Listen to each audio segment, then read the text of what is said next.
Welcome to the Transform podcast series, hosted by Versium, a learning and development organisation specialising in medical affairs. Each episode, we will explore different topics with our Versium team and expert guests to bring you the latest thinking in learning and development. In this episode, we will be exploring the power of positive psychology. Hello and welcome everyone to this edition of the Versium podcast. And today we're looking at positive psychology. Now, what is positive psychology? Positive psychology is the scientific study of optimum human flourishing. Have I got that right, ladies? Yeah. So the ladies I have with me today are Deniz and Lee Hinson. And Hi. both of them are I've had the privilege of working with for a collective of decades. If we put the time together, I won't say how that's split. And both are outstanding professional coaches. They're both outstanding facilitators, and they are both experts in positive psychology. Now, when I met both of these ladies, I find them both incredibly positive generally, but they have different paths to and approaches to positivity and different impacts on me in terms of their positivity. And it would be great for me now to hand over to them. So let's go to you first, Lou. What started your interest in positive psychology? Well, as you say, Lee, I've had people comment throughout my life about, that I'm quite a happy person, which I've always found quite interesting because that's the complete opposite of my mother. So, I could say, isn't it a lovely day? And my mum will say, oh, it's not going to last. It'll be raining soon. And I thought so it's always been quite interesting to me how I could be her daughter and have such a very different outlook on the world. And of course, we all have a slightly different outlook. And so when the opportunity came up to do a little bit more research and get a qualification, scientific qualification in the study of positive psychology, I jumped at the chance to find out a bit more about, how we are naturally set in terms of our levels of happiness and well-being, and what could we do to change those? Are they changeable, and how could we do that? And are they changeable? They absolutely are changeable, which is the good news. Right, okay. And yourself, Deniz? I was already doing coaching similar to what made me go into positive psychology was a talk that I attended by Martin Seligman, who's one of the founders of positive psychology, and the story that he told there about how he was playing with his daughter in the yard and day after day, and she was unhappy, and she went to her dad and she said, Dad, you are always grumpy, always unhappy. Go do something about that. And at that moment, he mentioned that he realized that it's something that we can do. We can act on our well-being level. And we should, it's our responsibility. Our happiness level is our responsibility. Of course, there are many effects that come from outside world. It's not an easy world to live in currently. Yet we are in it, and there are things that are easy and not so much time consuming that we can do in our daily lives, at work, in our personal life, that increases our level of well-being. So I wanted to also look into the science behind it, learn the techniques and tools, and that's how I got steered that way. And currently I use it in my trainings, in coaching, and especially in my personal life. Yeah, okay, great. Thank you, Deniz. So what if you were to sum it up in terms of you were introducing it to the complete layman who doesn't understand what positive psychology is? I mean, I'm sure you've experienced a whole broad spectrum of how people think about positive psychology and their reaction to it. What's that been like, and what actually is it? Well, it's not just about being positive all the time. It's not about just thinking, oh, whatever's happening, I'm just going to have positive thinking. It's not that. Life is hard, as Deniz says. We have ups and downs. So it's techniques to help us feel the best that we can in those moments, look after our psychological, emotional, and physical well-being, actually. So historically, before Martin Seligman founded the area of positive psychology, psychology tended to look on what was wrong with people and how to fix them, if you like. So positive psychology, if you think about this as sort of like baseline, and previously psychology had looked at what was the negative, what was going on there.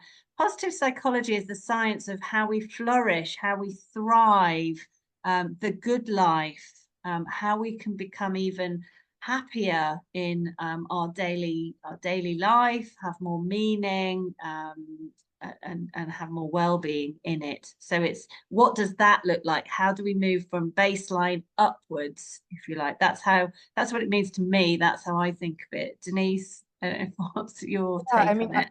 Of course, I almost wish that the positive in positive psychology wasn't there, because there is some sarcasm towards it.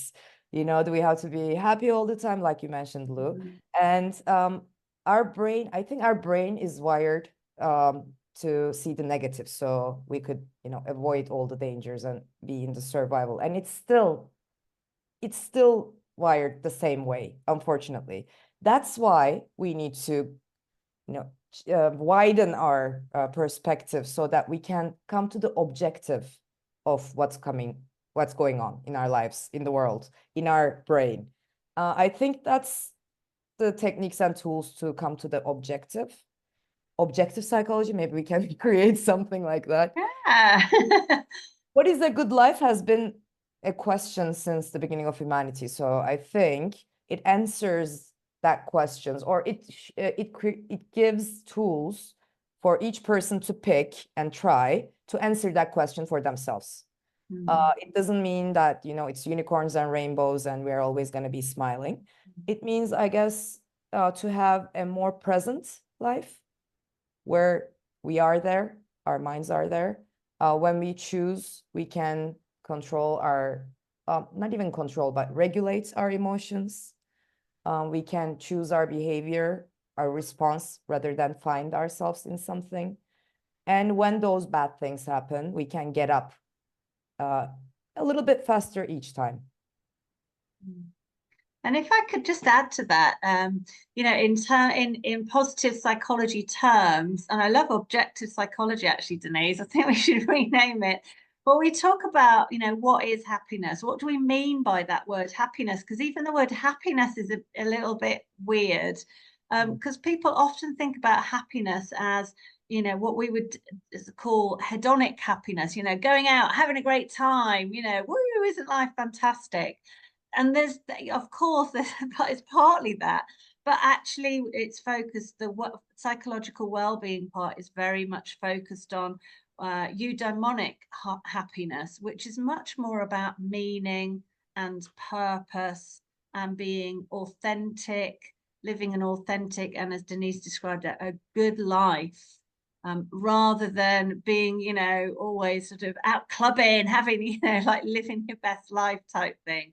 It's much more rounded than that. So I think the word happiness in itself conjures up different things for different people. So I think it's important to sort of ground that a little bit as well.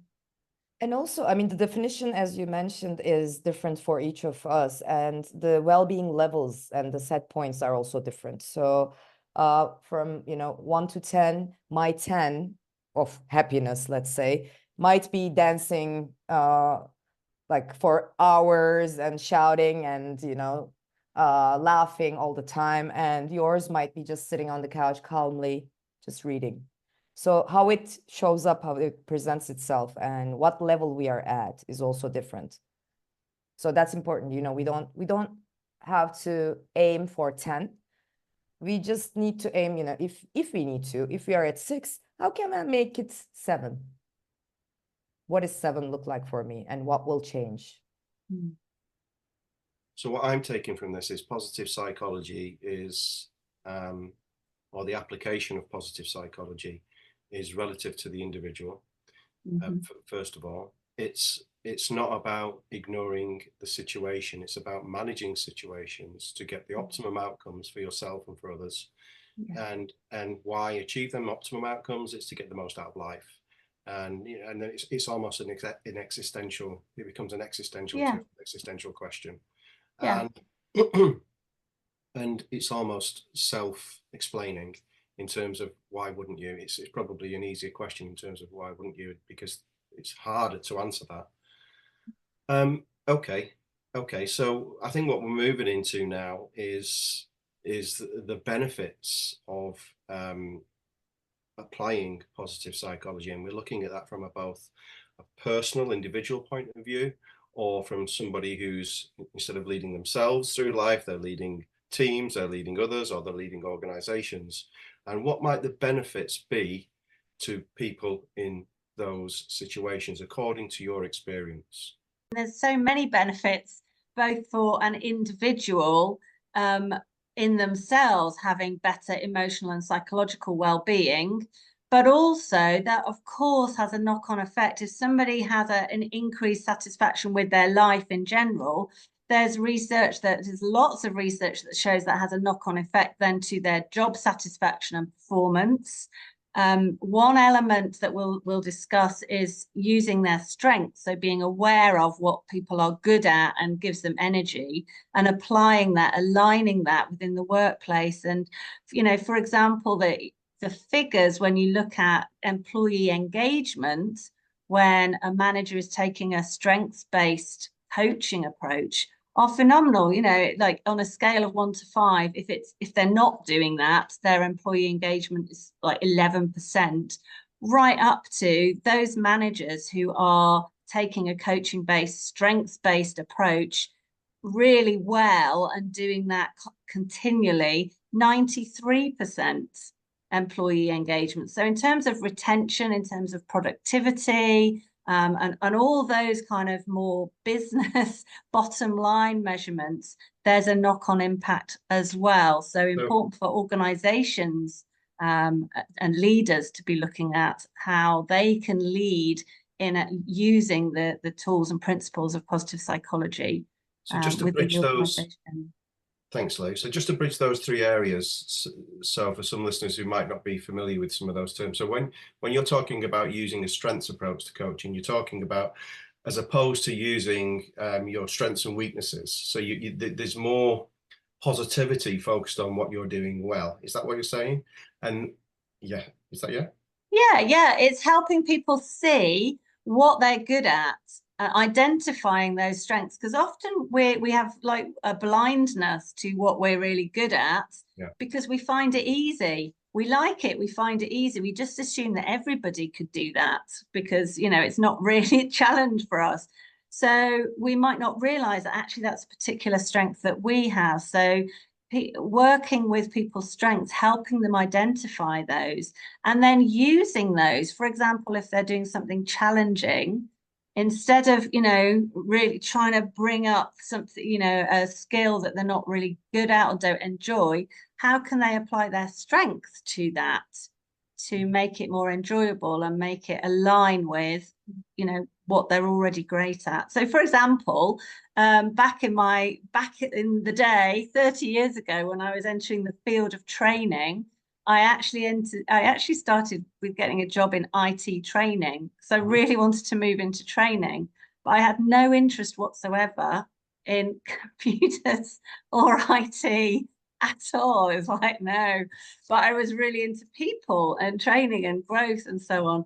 So for me, instead of, doing IT training, perhaps in the more traditional way, just for me, I'm quite a creative person. So I was thinking of creative ways to engage the trainees in learning IT system. So we used to do all sorts of games and have stories of little tiny people inside the computer. Some weird stuff where my brain went. But, so I was applying my strength in order to be good at that, that job, which the feedback said, that worked really well. But it was a different approach, but using my strengths. So what you don't know, Lou, is I was in one of your early sessions. as a, as a learner, and I remember it very well, very much at GSK House. And I did think this was a novel approach to learning computers, but it suited me down to the ground because I could see that you were a people person. Not a techie. Very attentive to everyone's needs. So yeah, so thank you for that. So utilizing strengths is a more positive way of flexing to the individual rather than getting a person to flex to the organizational needs. Yeah. They'll get to that outcome in the way that the sort of the path of least resistance through them, because it's what they're good at and maybe not be aware of. And that is going to enhance employee engagement. And having done a lot of work in employee engagement, it is, like you say, it's massive for retention. It's massive for motivation. In fact, for the viewers, Lee was putting some figures out there about someone who's engaged this percentage and who's not engaged that percentage. I can tell you that there's overwhelming research that somebody who's about 40% level engaged versus somebody who's 70% level engaged, the outputs, there's something like 500% increase in motivation and outputs from the engaged employee. So that's how powerful this stuff is. So Deniz, and yourself, is there anything that you wanted to add to Lou's comments? I think it's important that, some of the tools, for example, mindfulness, it also increases our focus, and our attention is one of our, I don't know, it's as important as time and money now, I think, where our attention is. And our mind is always jumping up and down, we call it the monkey mind in positive psychology. And the research says that 47% of the time, our mind is somewhere other than the current moment. Wow. So 47% of the time we are not present. And 70% of the leaders are, they reported to be unattentive in meetings. And I don't know you guys, but there are usually a lot of those meetings in corporate. So 70% is really big. And I use one minute to arrive. Maybe we'll talk more about it later, but just 1 minute of a mindfulness practice right before each meeting, or right before I change my identity. If I'm working from home, going from work identity to home or friend or partner identity. So that's just 1 minute. And the reason that I brought this up, actually, yesterday I met a teenager who just entered the university exam, and she was extremely stressed, didn't know what she wanted to do with her life.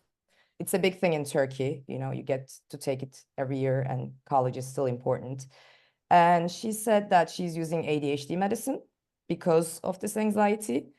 And I told her if she ever tried mindfulness. So she said she's going to go today and try it. And I think sometimes it even has that big of an impact. That's why I think our focus, our emotional regulation in personal life and in business life definitely increases when we use just some of these practices. And not all the interventions are for everyone. You might not like mindfulness, for example. You might pick something else. That's why I like the diversity of it too. So what was the first one you mentioned, Deniz? Let's go into it now. That you said the 1 minute. What was that? The 1 minute to prepare, or 1 minute to arrive? To arrive, sorry. Just the 1 minute of a breathing exercise. You might or might not close your eyes and just focus on your breath. And when your thought is wandering, try to focus on your breath again. You can do this with sound. Try to hear the furthest sound first, and then the nearest one, maybe your body. You can do it with, mindful eating, which is my favorite. If you're eating, savoring it, being in that moment with all your senses. And 1 minute is plenty. If you want, you can do more, of course. There are some corporations that I work with, actually. They do this at the beginning of the meetings, every meeting. And when everybody speaks the same language, it's not an elephant in the room, when you suggest something like that. It works. Okay, so is it like a muscle where you're developing the ability to stay in the moment and be present in the moment, and people appreciate it through the experience that they have, and then realize that's what you're looking for in meetings. Yeah, it's like, I think it's like a snow globe, right? Our minds, like when we shake it, that's how we are all the time. And that 1 minute just calms it down, you know, puts the snow on the ground. Okay. Well, I think you've, we call it in the UK, wet the taste buds, which is a metaphor for drinking alcohol. So, so if you were approached by a client, whether that's personal or organization, and they wanted you to help people or a person be more positive, that what you've got there is an exercise for people to be more mindfulness and calm their mind down. What other tools have you found to be really effective, and why? I know when we spoke earlier about this, we talked about a learned helplessness and how you can address that. And I don't know if there's a tool for that, or is there anything that people could leave this podcast with and think, oh, I'm going to give that a go and apply this now? Well, I think, I mean, as I mentioned at the beginning, a lot of this is about how you choose to interpret the events that are happening to you. Because as we said, life is like this, and some people's lives absolutely are tougher at times than others. You know, we all go through that, some more than others. But I'm put in mind of a friend of mine called Deniz, who had a phrase that she used right through her, unfortunately too short life, which was always, what's good about this? So whatever was happening, what's good about this? She was diagnosed with terminal breast cancer. What's good about this? And she found something every single day that's like gratitude focus, because we can choose where we focus, as Deniz was just saying. We can focus on what's terrible about this and go in a downward spiral, or for the same event, we can focus on what's good about this. And I remember when the Olympics were in Rio, seeing an interview with a Paralympian who was in the Brazilian team. He was a javelin thrower. And he was interviewed, and he'd lost both his legs in a car crash. And he started the interview by saying, losing my legs in a car accident was the best thing that ever happened to me. Now, that's, you know, like if you said to someone, you're about to have a car crash and lose both your legs, most people would be like, oh, that's terrible. What a terrible thing to happen. So that's quite a bold statement. But actually what had happened was he was in a drugs gang in Rio, and, was on a bit of a downward spiral. And he said, had that not happened to him, he probably would have, died, been in a shootout or, overdose or something like that. He said that meant I'm still alive to see my daughter grow up. Here I am, I'm in the javelin team in the Paralympics, because he chose to look at what he could take away from that. So we have a natural sort of style of whether we tend to focus in an optimistic way or a pessimistic way. And what Martin Seligman identified was, whatever our natural style is, it's just what we're telling ourselves about the situation, and we can change that. So if you think about going for a job interview, for example, let's imagine we've all gone for a job interview and we haven't got the job. Now, you can come away from that, and some people will say, oh, I didn't get the job. I'm terrible. I'm rubbish. Okay, so it's about me. I'm never going to get a job, so it's permanent. There's no way of changing that. I'm just, it's hopeless. In my life, nothing good ever happens, and there's nothing I can do about it. So you're sitting in a sort of like victim helplessness mode. Okay. Same event, you could choose to think to yourself, oh, well, I didn't get the job. I mustn't be the right fit. What can I take from that? Let me phone up and get some feedback. So next time when it's the right job, I think I can do even better. So it's the same effect, same event. It's just how do we choose to see that? Do we look at it as, you know, it's a personal disaster, it's pervasive in all our life and it's permanent? So optimists, if something bad happens, will go, oh, it's temporary, it's just this one time. They'll go, oh, it's nothing to do with me, it was just you know, it wasn't the fit, they, you know, they've got it wrong. And I can make a change to that, and I can now go and, you know, do something even better. So it's two ways of thinking, and that can be trained in. We could reframe it. So what's good about this? What can we take from it to take us forward? So the event plus response gives us our outcome.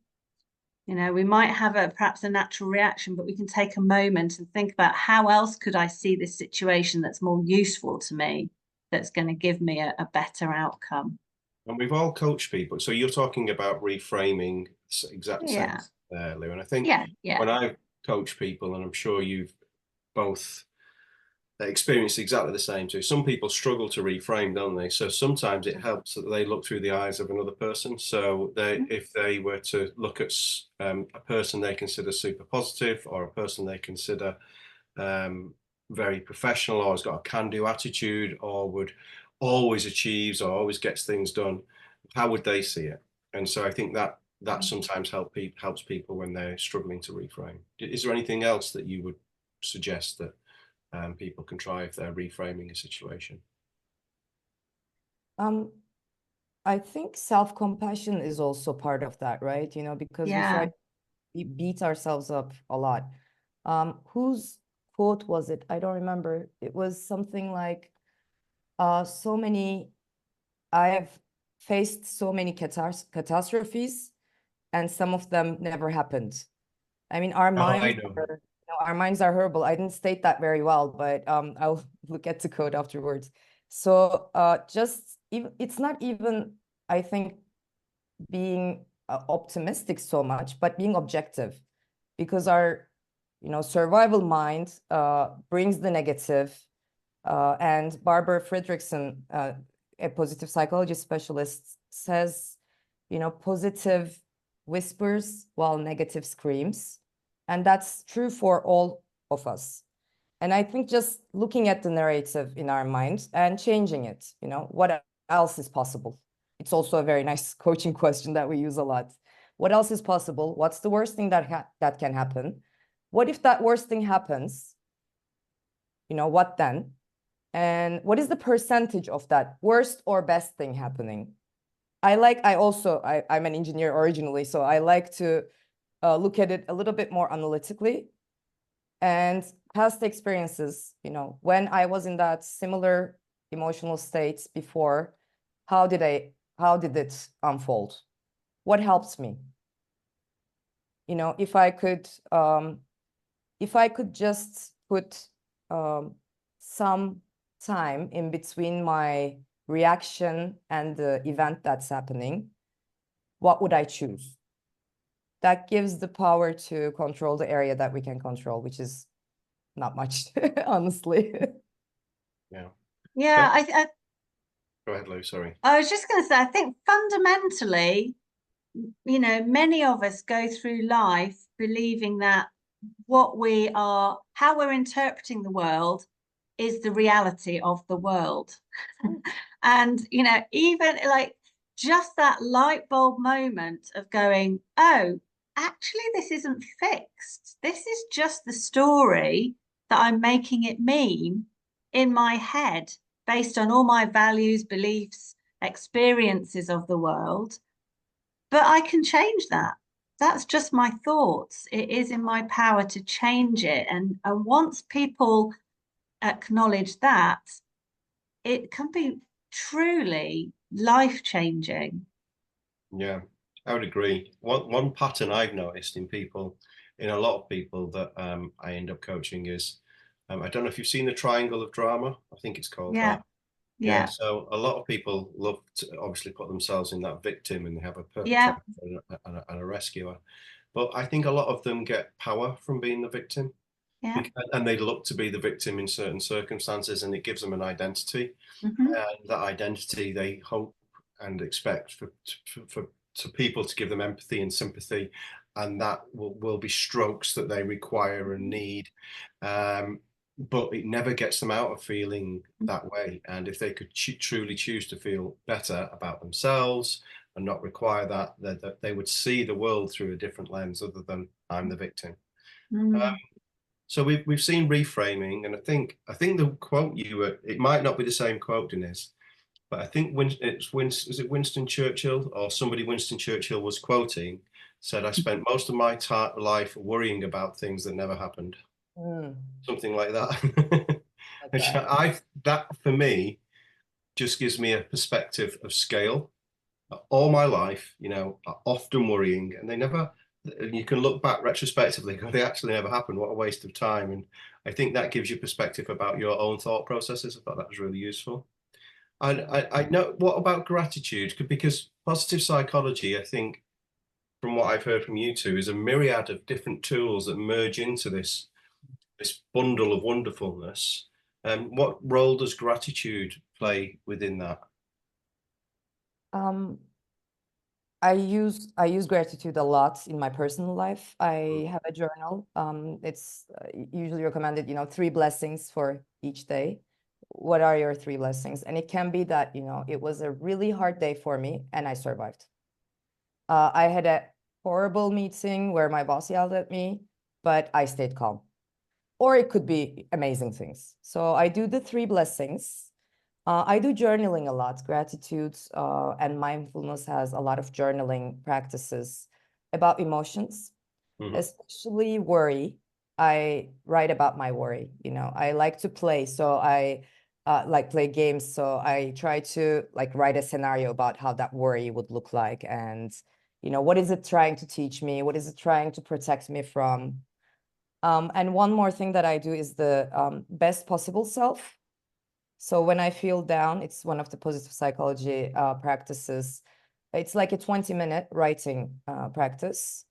You imagine it can be any time frame. It can be 6 months, 3 weeks, whatever you choose, where everything went according to the plan. Everything went perfectly. And you're just writing about a day.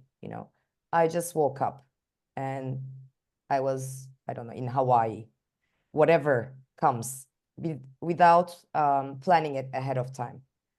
The statistics show that it increases the level of positive effects, which is the positive emotions, and decreases the negative. So why not do it? So these are the 3 things that I do it in my personal life a lot. Yeah, and what's the time frame? I think Lou said at the start, your psychology affects your physiology, and how long on average before that starts actually making people feel better, the application? Does it depend on the individual, or is there an average? They always change time, right? I'm not sure if there's a science specific time frame, but it's similar to how long it takes you to gain a new behavior, I guess. I think it changes from person to person, but I don't know if you have a number, Lou. Yeah, I don't have a number to hand. They will be, with the researchers will have used a specific time frame to look at positive emotion, at the beginning and at the end, and well-being measures and so on. So there'll probably be different lengths of time they've looked at. But I think even just starting, because you're taking some control, you're acknowledging that you have got some choice in how you're feeling, and just building on what Deniz said there about positive emotions. And a lot of research has been done in this field about, well, what's the point of them? Really, it's quite clear those emotions of fear, anger, frustration, all those things are sort of survival mechanisms. If we're fearful, it changes our psychology. We get adrenaline, we get cortisol, we're ready to fight, flight, or freeze. So we can see how those, what could be labeled more sort of like negative emotions. We don't really like labeling emotions because they're all really useful to us in different ways. How that could actually be helpful to us. So there's research into, well, what's the point of joy? what's the point? We're still surviving. And actually what that shows, Barbara Fredrickson, who Deniz referenced earlier, developed the broaden and build theory, which is actually what's happening when we experience positive emotions is our thinking becomes more creative. We're more open-minded. In essence, we're playing with future scenarios and building internal resources, and building social connections that will help us in the future. So it's kind of future-proofing what's going on. So, you know, they also have a role, a very big role to play, not just in our psychological well-being, but actually in our ability to deal with whatever the future throws at us. This is a bit of a reach here, and I'm connecting lots of different paradigms without any real credibility. So there has been some work from a Japanese scientist, which I'm sure will sound familiar to you once I begin talking about, on water and how people's emotions interact with water and the shapes those that when the water's then frozen generates, and some of them are beautiful and some of them are horrid with negative emotions, beautiful with positive emotions. And if you think that our body is made up of 90% or 75 to 90% water at any given moment, and that water within your system is fundamentally operating in a different way based on the emotions associated to you and others, perhaps. And it kind of, if you very loosely put them three things together, it's almost impossible to separate or deny the fact that emotions will have a physiological response. And so that you can begin with by having positive, you'll probably live longer if you're more positive. Yeah, and actually there's a lot of research that shows that positive emotions are linked with longevity as well as better health. So thank you for saving me there, Luke. I was a bit, yeah, a big reach. I knew it. I knew there was some research. Yeah. I think, you know, in terms of that broaden and build theory and preparing us for the future, the increasing our psychological well-being also, you know, makes us more resilient to deal with the challenges that we come across, you know, have a longer term goals. And when things get challenging, to have that persistence, that determination, that grit. And grit is a term that's used within positive psychology, relates to the ability to sort of keep pushing through when things get tough, to have the hope and as I say, determination to move forward through difficult times, still to achieve the goal. So goal setting is really important in there, you know, realistic, future-focused goals that are written down in the positive and chunked down so that they're manageable. And, you know, grit is linked very much to things like transformational leadership. In fact, again, there's a lot of research linking transformational leadership to all these positive psychology principles.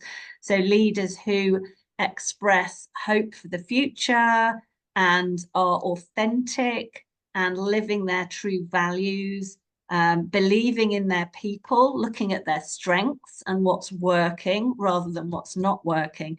That all filters out to employees and to organizations to, again, tap into employee engagement, retention levels, productivity outcomes, etc., etc. Yeah, and there was a saying when I worked in EE that happy staff equals happy customers, and happy customers equals happy bottom line usually. So thanks, Lou. That's a really nice piece there on leadership as well, which might be a whole other podcast, I think. But just to sum up before we go to the final part, I think, so in summary, not only will positive psychology benefit you from a health and longevity point of view on a personal level, you'll also enjoy a happier life, even though some people might question, why do you want that? You're highly likely to be more motivated and get better outcomes at work. You're more likely to have a more meaningful life if you're going through difficult times. If you're having more resilience, you're likely to obviously, if you get through more difficult stuff, produce something or be part of something that's more meaningful. So the unless I've missed anything, which I probably have, there's so many positive benefits from applying some kind of positive psychology mantra or tool in your life just to look after yourself. So to finish up, if you were to give, like, maybe go with your favorite or the one you've used the most or has had the most impact, if you were to use one tool or to give our listeners one piece of advice, guidance, or a small tool that they could do now in 10-15 minutes at home every day, what would you advise them to do? Go on, Deniz. Oh, my No baby. no pressure whatsoever. And did I you love notice them that all. Lou just gave you that one while she gets time to think? In a very positive way, of course. Of course. Well, I'm gonna say again, mindfulness, I think, whichever tool of mindfulness. And I just wanna, remind everybody that mindfulness is not, meditating in India for 10,000 hours and just, closing your eyes and putting your hands like that. So it's a way of calming our mind. And I usually am in battle with my own mind. Because it tells me stories that scares me, that makes me agitated and anxious. So my favorite is doing just 1 or 2 minutes. And there's so many apps, and there's so many things online that you don't have to go somewhere or pay money. It's just, you can do it anywhere. It doesn't, you can do it on a bus. You don't even have to close your eyes. Just focusing on your breath or focusing on a sound and just trying to calm your mind is my favorite. And I know there is actually there's evidence of physiological benefits to this in the short period, which is like reducing of blood pressure, getting people Cardiovascular. to calm down if they're hyperventilating, so on and so forth. Okay, and it clears the mind, as you mentioned before. So perhaps if somebody's going to do a presentation or they're nervous about an interview or something, this would be the appropriate time to do that, but they could do it generally and practice it anyway. Yeah. And I think it allows, I think definitely do it with family. If you have kids, it's the best laboratory. Because it allows you to not find yourself in a situation when you're yelling or you're going to judge yourself afterwards, but instead choose your response. And if it's yelling, still, it's okay, but it's a chosen response. And I don't know, I like myself better in conflict when my mind is calmer. I'm, less brutal or nicer person. I mean, we might look happy, but we also have our times, when we get angry or we say things that we regret afterwards, or we behave in a way that is not so amazing. So that allows me to do that. I'm glad you mentioned that.